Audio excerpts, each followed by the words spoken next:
Salut à tous et à toutes, c'est Golyud. Aujourd'hui, je vous retrouve dans un nouveau Dome Debate. Et oui, encore un, et ce n'est que l'avant-dernier, même comme pour les vidéos. Après le ROM, pour simplifier, pour ce troisième Dome Debate, je vous retrouve avec un ami qui a bien voulu se déplacer. Je parle de Redman. Ainsi, je vais maintenant vous laisser développer nos idées. Et oui, c'est l'introduction la plus rapide que j'ai pu faire. Moi, à l'encontre de mes idées communes, je vais montrer que FNAF Five Nights at Freddy's reste bien effrayant dans le concept. Oui, c'est vraiment l'inverse de tous mes propos précédents, mais bon, voilà. Je vais au contraire montrer la typicité de cette licence point par point. Je vais déjà utiliser le concept de Crepicute. Il fut pas mal utilisé par Jake Hill ou Funky Fwin, donc arrêtez de leur demander du FNAF, car c'est en 2014 et en 2015, qu'ils caractérisent tous deux une partie de la licence Five Nights at Freddy's, qui joue effectivement sur un côté enfantin, sur l'allure des animatroniques pour restaurant infantile, pour révéler la vraie bête sanguinaire derrière, des animatroniques assoiffés de sang, dit meurtriers mais en fait des enfants qui veulent se venger. Enfin bref, cela expliquera, selon l'un des deux, le succès de la franchise. Et oui, c'est Jake Hill. Une idée qui rend débile le côté effrayant de la licence dans FNAF 1 et 2. C'est logique. C'était d'abord des versions classiques se cachant dans l'ombre, et de l'autre, des animatroniques volontairement encore plus mignons, mais qui ont des phases horrifiques. À partir du 3 et 4, c'est juste toujours plus dégueulasse à l'absurde. Après, on a FNAF World, rien à redire. Puis, on a littéralement des animatroniques avec des couleurs claires, des tas de ferraille. Et là, avec Security Breach, j'en parle même pas. Ils sont multicolores presque. Ça peut donc être une évolution du concept même du Crepicute. On n'a même pas un design pour l'opus prévu pour cette année. Il y a un an. Donc bon, je doute que cela va le... vr- Je doute que ça vaut vraiment quelque chose quand on jouera au jeu et qu'on repensera au leak. Ou sinon, on peut se laisser dans l'ambiance. C'est quand même pas mal ça. Eh bien, justement, en parlant d'ambiance,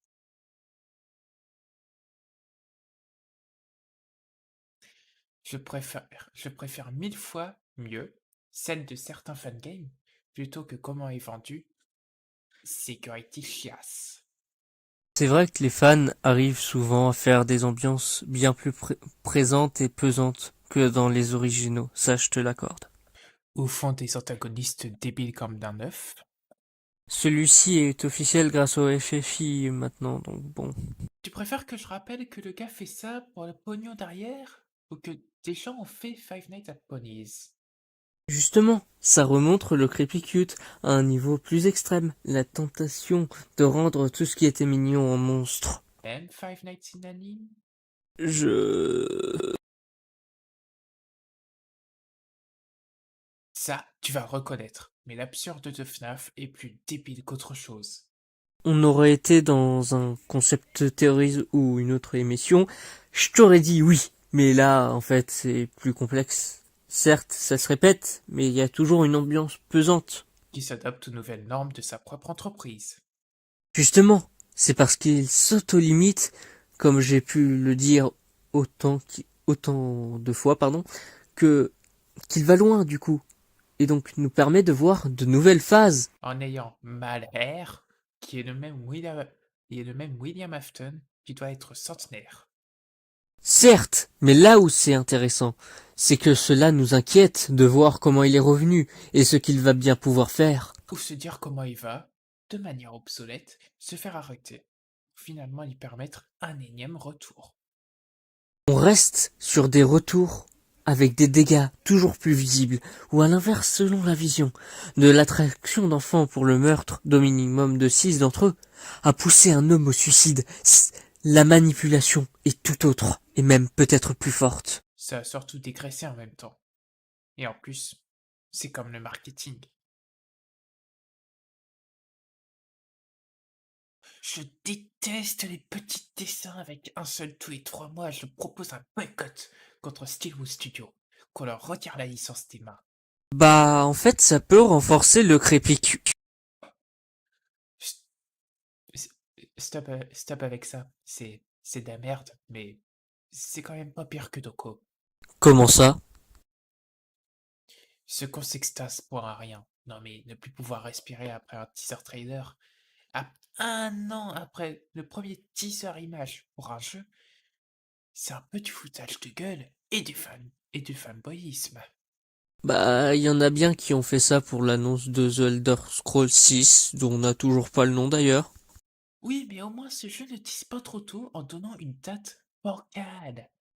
Avec le rachat de Microsoft, va savoir si ça sort comme ça aurait été prévu avant, hein. Par contre, Doko qui ne montre pas du doigt là où sa mère de niveau marketing en diabolisant Funko ou autre. Après, depuis novembre, Scott a officiellement reconnu les leaks, j'en peux plus.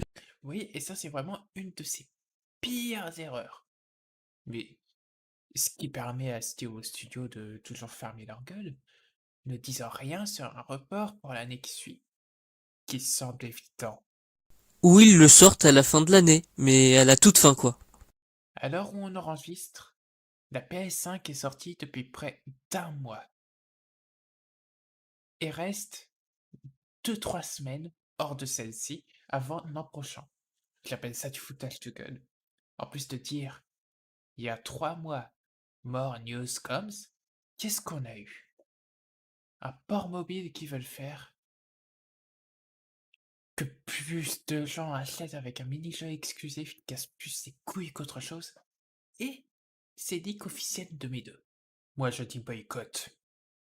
En parlant de ça, pour le lore du coup, Le lore est débile, tu le dis toi-même. Il gravite autour de William Afton, et ça c'est vraiment débile. j'avoue, je serais prêt à dire que c'est humoristique. Mais en vrai, on a toujours une ambiance pesante sur ce qui arrive. Avec le fait que ça coïncide parfaitement avec ce que voulait faire Fazbear Entertainment. Bah, en soi, oui, ça nous fait voir l'histoire horrible de Phasey Entertainment à chaque fois. Ou de comment ils reviennent sans véritable raison à chaque fois. En vrai, c'est flippant aussi de savoir que William Afton est toujours là dans l'air. Et que donc jamais on en aura fini. Mais que va-t-il faire la prochaine fois? Tu veux rire. C'est en voulant se débarrasser de lui qu'on a toujours. Après, j'ai une idée qui peut convenir à cela. Vas-y, dis toujours, je t'écoute. Et si ça allait ensemble? Comment ça? Comment est-ce que tu peux mélanger l'horreur et l'humour? Il y a plusieurs manières de le faire. Comme le... Je te jure, ne redis pas de crépitude. Bon, bah, si je peux même plus faire mon running gag, hein. Bon bah, vas-y, je préfère qu'on passe au chapitre suivant vu qu'il est plus cohérent. T'exagères un peu quand même, non? Tout de suite! Ok, ok, tu te calmes. Tu veux que je m'énerve en fait? Attends une minute, hein. Là, je suis en train de faire la transition. Ça retire pourtant l'essence de la popularité du jeu. En plus que ce soit encore vendu comme de l'horreur. De toute façon, et de toute manière, la peur, comme l'humour, c'est des sentiments assez subjectifs. Donc, que ce soit une licence plus horrifique que débile, ça n'ajoute rien à tout ça. Donc j'ai raison. C'est humoristique. Non, on est tous les deux gagnants, vu que l'un engendre l'autre et inversement. C'est parce qu'on trouve ça humoristique, vu l'absurdité, qu'au final, c'est met la peur à de nouveaux niveaux.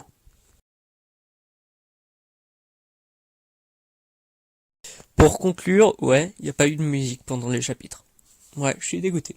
Enfin bref, sérieusement, je vous remercie infiniment d'avoir été jusqu'à la fin de la vidéo, et aussi Red d'avoir bien accepté de la faire ensemble.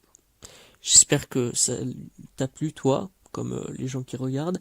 Et merci pour le feat. Et du coup, en description, il y aura sa chaîne YouTube, sa chaîne Twitch et tout ce qu'il y aura besoin. Par exemple, son Discord.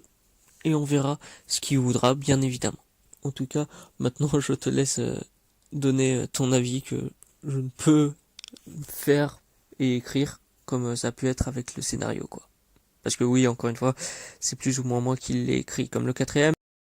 Bah moi ça m'a plu. Ça m'a plu de participer à cette vidéo. C'était long et dur à monter. À, enfin de mon côté en tout cas, et j'en suis désolé. Mais on a fini par le faire.